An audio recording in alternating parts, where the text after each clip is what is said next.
Hello students, नमस्कार, सत श्री अकाल। स्वागत है आप सभी का आपके पसंदीदा चैनल मैग्नेट ब्रेन्स पर। और मैं अभिषेक अग्रवाल, आपका केमिस्ट्री फैकल्टी, हाजिर हूं एक और दमदार टॉपिक के साथ। और ये टॉपिक जो है बिल्कुल जुदा नहीं है, बिल्कुल अलग नहीं है उस टॉपिक से जो हमने पिछले वीडियो में पढ़ा है। क्योंकि पिछले वीडियो में कोऑर्डिनेशन कंपाउंड का अहम टॉपिक हमने पढ़ा है जिसका नाम है वैलेंस बॉन्ड थ्योरी। और मैं बहुत क्लियर कर दूं कि वैलेंस बॉन्ड थ्योरी जो है वो अहम इसलिए है, वो इंपॉर्टेंट इसलिए है क्योंकि एक तो एग्जाम में आनी है, तो कंफर्म बात है एग्जाम में आपको वो 100% सवाल आता रहा है और आगे भी आता रहेगा। कोई भी एग्जाम की आप तैयारी कर रहे हो, चाहे सीबीएसई बोर्ड के लिए पढ़ रहे हो, चाहे रीजनल बोर्ड के लिए पढ़ रहे हो, स्टेट बोर्ड के लिए पढ़ रहे हो, या आप आईआईटी मेंस के लिए भी पढ़ रहे हो, नीट के लिए भी पढ़ रहे हो, तो भी वो टॉपिक इंपॉर्टेंट है वैलेंस बॉन्ड थ्योरी। क्योंकि उसमें हमने ना पूरी कुंडली देखी है। केमिस्ट्री की नजर से अगर देखें तो टॉपिक इसलिए इंपॉर्टेंट होता है क्योंकि कोऑर्डिनेशन कंपाउंड्स के बारे में जितनी बातें, जितनी चीजें ये वीबीटी बता सकती है उतना कोई थ्योरी नहीं बता सकती। भैया ये आपको ऑक्सीडेशन नंबर भी बताता है, ये आपको हाइब्रिडाइजेशन स्टेट भी बताता है, ये आपको मैग्नेटिक कैरेक्टर बताता है, ये आपको ज्योमेट्री या शेप बताता है, ये आपको कॉम्प्लेक्स का स्पिन बताता है। मतलब पूरी राम कहानी ये बताता है कोऑर्डिनेशन कंपाउंड की।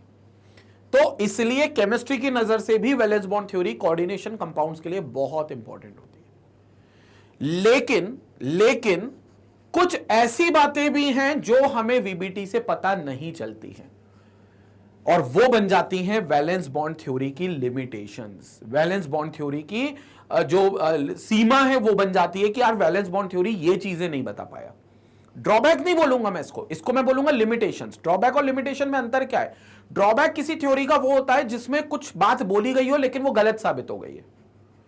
वैलेंस बॉन्ड थ्योरी में ऐसा कुछ नहीं है, इसलिए वैलेंस बॉन्ड थ्योरी का ड्रॉबैक नहीं है, क्योंकि वैलेंस बॉन्ड थ्योरी ने जितना बताया वो सही बताया। लिमिटेशंस वर्ड कब हम यूज करते हैं? जब कोई थ्योरी पूरी कंप्लीट बात नहीं कर पाए किसी चीज के बारे में।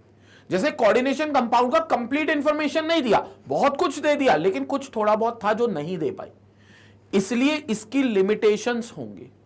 और इन्हीं लिमिटेशंस की वजह से हम एक और थ्योरी की तरफ जाते हैं जिसका नाम हम आगे देखेंगे, क्रिस्टल फील्ड थ्योरी, जिसके बारे में हम आगे जानेंगे। Crystal field theory, CFT, crystal field theory. तो वो सारी चर्चा अपन करेंगे, लेकिन पहले ये बात करते हैं कि क्या ऐसी चीजें थी, क्या ऐसी इंफॉर्मेशन थी जो वैलेंस बॉन्ड थ्योरी ने नहीं बताई है। और ये जो वीडियो आप देख रहे हो ये यूट्यूब चैनल पर तो आपको मिल ही रहा है, साथ में आपको वेबसाइट पर भी मिलता है। वेबसाइट पर एक्सक्लूसिव कोर्स मैग्नेट ब्रेन्स की वेबसाइट पर मिलता है, जहां पर आपको 100% फ्री ऑफ कॉस्ट सारे लेक्चर्स प्रोवाइड होते हैं। कोई सब्सक्रिप्शन नहीं, कोई पैकेज नहीं है, 100% फ्री ऑफ कॉस्ट लेक्चर्स मिलते हैं। तो जितना हो सके बस अपना टाइम आपको इन्वेस्ट करना है, सिर्फ टाइम आप इन्वेस्ट करें वेबसाइट पर, बाकी आपको सारे लेक्चर्स वहां पर मिल जाएंगे। ठीक है, चलिए तो लिमिटेशंस की बात करते हैं।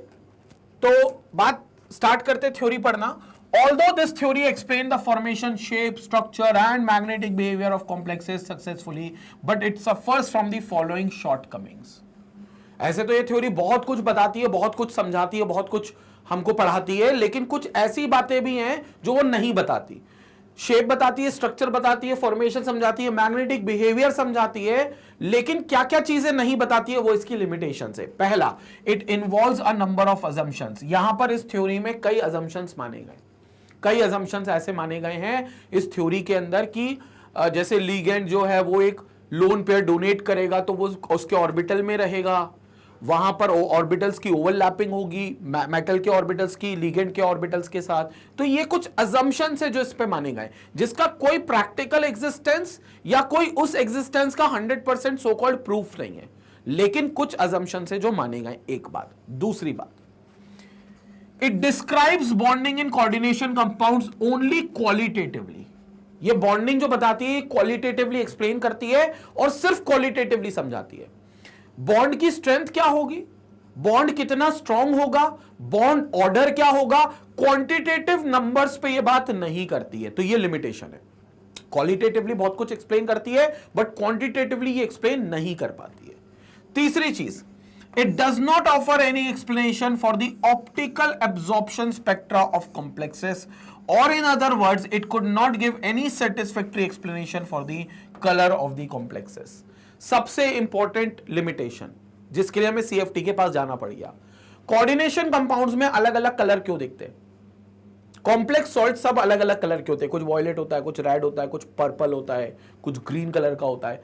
बहुत सारे कॉम्प्लेक्सेस के अलग अलग कलर होते हैं। क्यों अलग अलग कलर होते हैं? कहीं ना कहीं उनके पीछे स्पेक्ट्रा रीजन है, एब्जॉर्प्शन स्पेक्ट्रा रीजन है।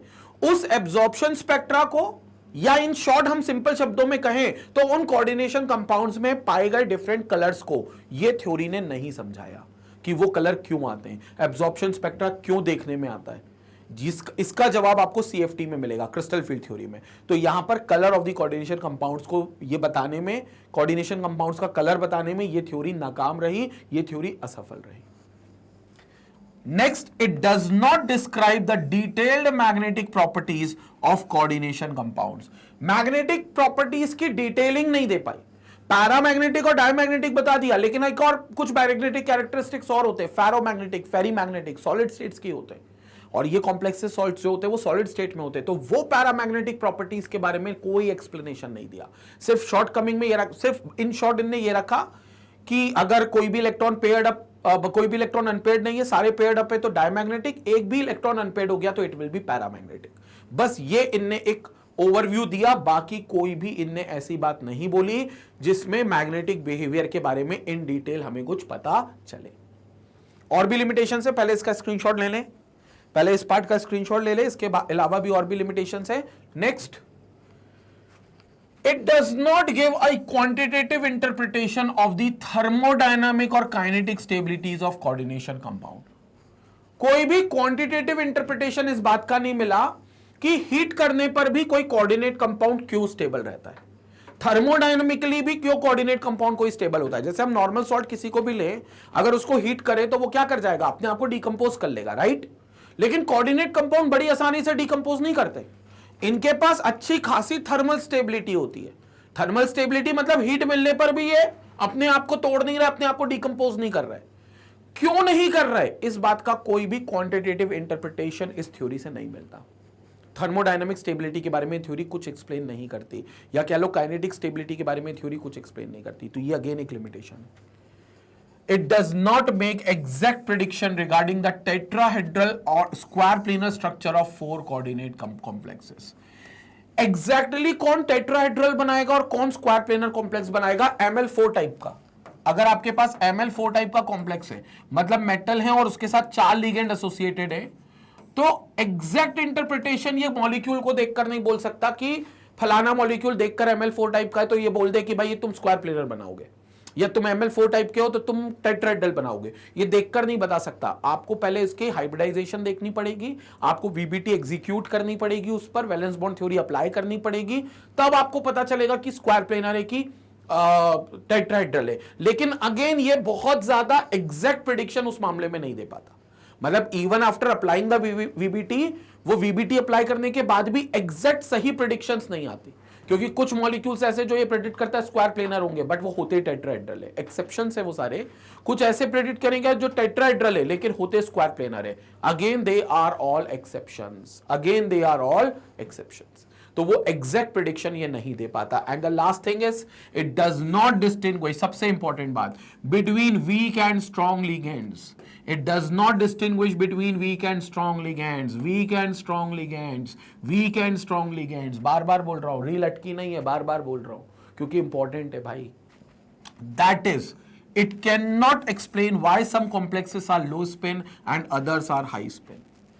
कौन सा लिगेंड वीक होगा, कौन सा लिगेंड स्ट्रॉन्ग होगा, इसका कोई जिक्र इसने नहीं करा। वो स्पेक्ट्रोकेमिकल सीरीज आपको मिलेगी आगे, CFT में हम पढ़ेंगे, उसमें इसका जिक्र किया गया है। यहां तो हमने बोल दिया था भैया ये लिगेंड है, ये स्ट्रॉन्ग है, ये लिगेंड है, ये वीक है, मैं तो आपको बताता हुआ चल रहा था। साइनाइड आ गया स्ट्रॉन्ग है, कार्बोनिल आ गया स्ट्रॉन्ग है, वाटर आ गया वीक है, अमाइन आ गया फिर स्ट्रॉन्ग है, क्लोरीन आ गया वीक है।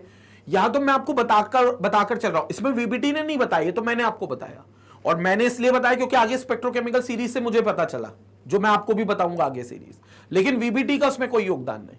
तो VBT जब यही नहीं बता सकती कि कौन सा लिगेंड स्ट्रॉन्ग है कौन सा लिगेंड वीक है, तो वो ये कॉम्प्लेक्सेस की स्पिन भी नहीं बता सकती कि कौन सा हाई स्पिन में जाएगा कौन सा लो स्पिन में जाएगा।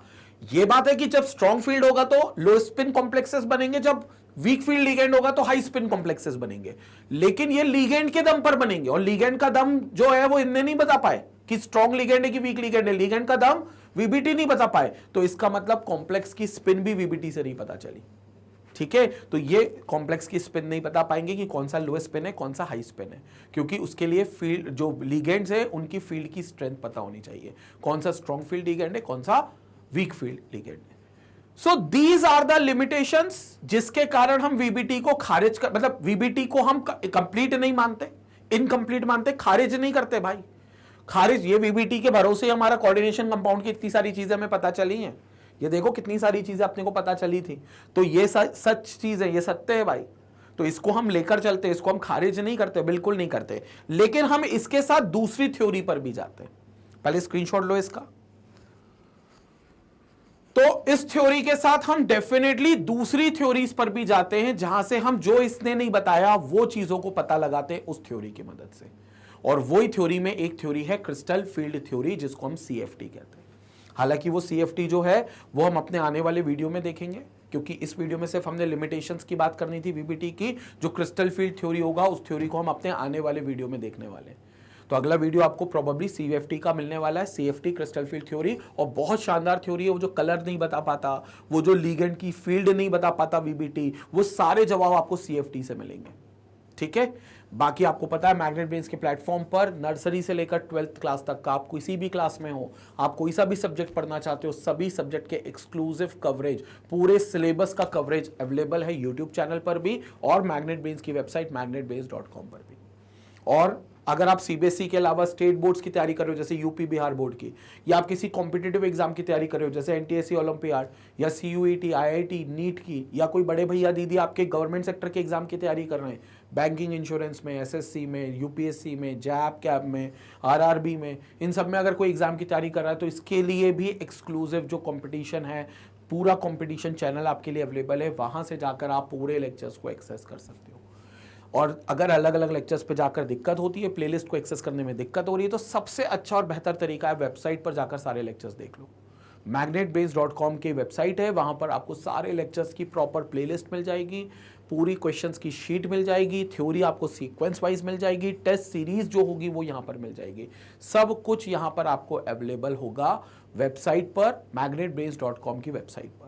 और सारे लेक्चर्स जो है वो मोबाइल से, लैपटॉप से, टैबलेट से, डेस्कटॉप से, आप किसी से भी एक्सेस कर सकते हो। और अभी बिल्कुल नया फीचर आया है कि आप बुक्स और ई बुक्स आप डाउनलोड कर सकते हो। वो बुक्स होते थे ना जो आप पूछते थे कि सर मैं 10th में कौन सी बुक फॉलो करूं, सर मैं 12th केमिस्ट्री के लिए कौन सी बुक फॉलो करूं, सर मैं 11th से आईआईटी अगर देना चाहता हूं तो मैं कौन सी बुक केमिस्ट्री के लिए फॉलो करूं। वो जो बुक्स वाला हेडेक तुम्हारे दिमाग में रहता था ना, अब वो हेडेक खत्म कर दो, क्योंकि मैग्नेट ब्रेन्स की तरफ से आपको सारी बुक्स मिलती हैं। ये सारी बुक्स के लिए आप ई बुक्स डाउनलोड कर सकते हो वेबसाइट से, या फिर आप hard copy, physical copy, hard copies आप अपने घर पे डिलीवर भी करवा सकते हो, मंगवा भी सकते हो। उसके लिए डिस्क्रिप्शन में जाओ, लिंक दिया हुआ है, जैसे आप डिस्क्रिप्शन में जाओगे लिंक पर क्लिक करोगे आप उस पर एक्सप्लोर कर सकते हो। बाकी लेक्चर्स वगैरह सब कुछ आपको बिल्कुल फ्री ऑफ कॉस्ट पे मिलता है। आपको कोई यहाँ पर सब्सक्रिप्शन नहीं लेना, कोई आपको पैकेज नहीं खरीदना, कोई कूपन कोड नहीं लगाना, 100% फ्री एजुकेशन है। तो भैया अपना भी भला करें और दूसरों का भी भला करें।